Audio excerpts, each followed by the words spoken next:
बिहार में सुशासन संपोषित शराबबंदी है। सुनने में तो बहुत अच्छा लगता है, लेकिन शराबबंदी की आड़ में नीतीश सरकार का हर अंग, चाहे वो पुलिस प्रशासन हो, जनता दल यूनाइटेड का संगठन हो, नीतीश जी के मंत्री हो, सांसद हो, विधायक हो, सभी कहीं न कहीं इस सुशासन संपोषित शराबबंदी से लाभान्वित हो रहे हैं। नीतीश जी के जदयू संगठन के कई पदाधिकारी शराब बेचते हुए पकड़ा रहे हैं, उन पर कहीं कोई कार्रवाई नहीं हो रही। कहते हैं कि अगर आपको कहीं शराब नहीं मिल रहा है, आपको शराब पीने का इच्छा है, तो आप अपने नज़दीक के थानों से संपर्क कर सकते हैं। लोगों में इस तरह की चर्चाएं बहुत ही खतरनाक स्थिति है। जब बिहार में शराबबंदी नहीं था तो शराब के एवज में सरकार को अरबों रुपये राजस्व आते थे, सरकारी खजाने में वो राजस्व जाते थे। अब शराबबंदी है, तहसीली सरकार के राजस्व से करीब 20, 25, 30 गुना है या 50 गुना ज़्यादा तहसीली हो गई, लेकिन सरकार के खाते में नहीं जा रहे हैं। तो वो पैसा जा कहाँ रहा है? शराबबंदी है, लेकिन हर जगह बड़ी मात्रा में अवैध शराब पकड़ा रहा है। तो पकड़ा वही शराब रहा है, वही शराब माफिया पकड़ा रहे हैं जो सरकार के तालमेल के बिना, स्थानीय थानों के तालमेल के बिना, जदयू नेताओं के तालमेल के बिना शराब का, अवैध शराब का कारोबार कर रहे हैं। वो पकड़े जा रहे हैं, या वो शराब कारोबारी पकड़े जा रहे हैं जो कह रहे हैं कि हम 100 रुपया का शराब का कारोबार कर रहे हैं।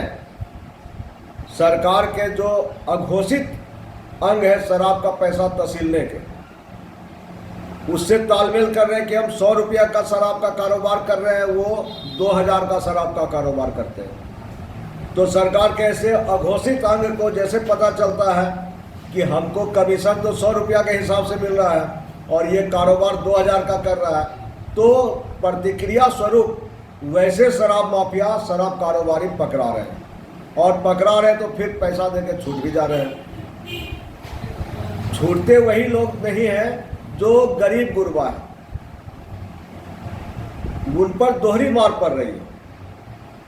एक तो अनाप शनाप पैसा शराब का एवज में उनको देना पड़ रहा है, पीने के एवज में, और पकड़ा जाते हैं तो थाना का सेवा कीजिए, उत्पाद विभाग का सेवा कीजिए, जेल जाइए तो वहाँ सेवा कीजिए, कोर्ट के खर्चे हैं। तो गरीबों पर दोहरी मार पड़ रही है। सरकार के ही अंग, एनडीए के ही अंग जीतन राम मांझी जी जिस तरह से खुलकर कहते हैं कि हर ऑफिसर रात में अपने घरों में शराब पीता है, अगर जीतन राम मांझी गलत बोल रहे हैं तो जीतन राम मांझी पर कार्रवाई क्यों नहीं हो रही है? और अगर जीतन राम मांझी जी सही बोल रहे हैं तो जीतन राम मांझी जी के आरोप के आधार पर क्यों नहीं शराब का अवैध कारोबार करने वाले बड़े बड़े जो रात में पीते हैं उस पर कार्रवाई हो रही? बड़े लोग क्यों नहीं पकड़े जा रहे शराब के पीने के आरोप में?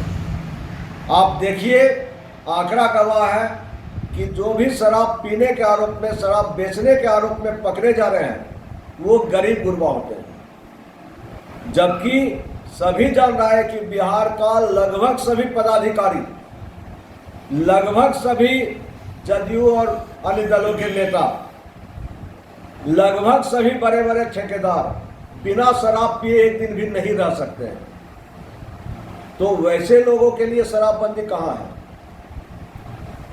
गरीब लोग मारे जा रहे हैं अवैध शराब, जहरीली शराब पीने के कारण।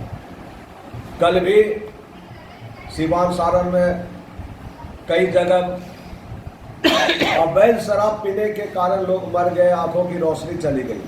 इक्का दुक्का लोग जो मरते हैं वो तो खबर दबा दिया जाता है।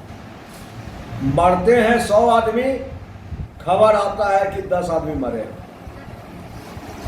समाचार पत्रों में भी आप देख लीजिए, आज के समाचार पत्र में किसी समाचार पत्र में 45 आदमी के मरने की खबर है तो किसी समाचार पत्र में 32 आदमी के मरने की खबर है।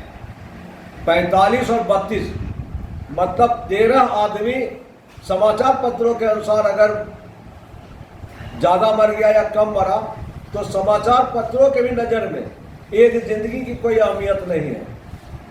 क्यों नहीं सही आंकड़ा लोगों के सामने परोसा जाता है, क्यों आंकड़ों को छुपाया जाता है? और इसके पहले भी जहरीली शराब के कारण जो मौतें हुई थी उस पर क्या कार्रवाई हुई? अवैध लेन देन के करके मामलों को दबा दिया जाता है। आज के पहले जो भी जहरीली शराब में मौतें हुई थी वहाँ के थाना प्रभारी, वहाँ के एसपी, वहाँ के डीएम, आबकारी मंत्री, मुख्यमंत्री, क्या कार्रवाई हुई?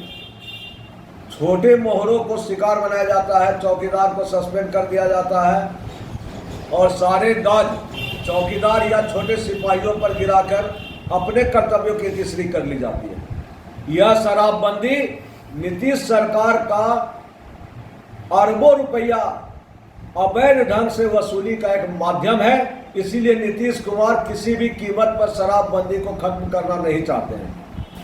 होना तो यह चाहिए कि जो लोग शराब पीकर उत्पाद कर रहे हैं उसे सख्त सजा मिले। जो लोग अवैध शराब का कारोबार कर रहे हैं, जो लोग जहरीली शराब का कारोबार कर रहे हैं, बीच चौराहे पर उसको फांसी दी जानी चाहिए। उस एरिया के थाना प्रभारी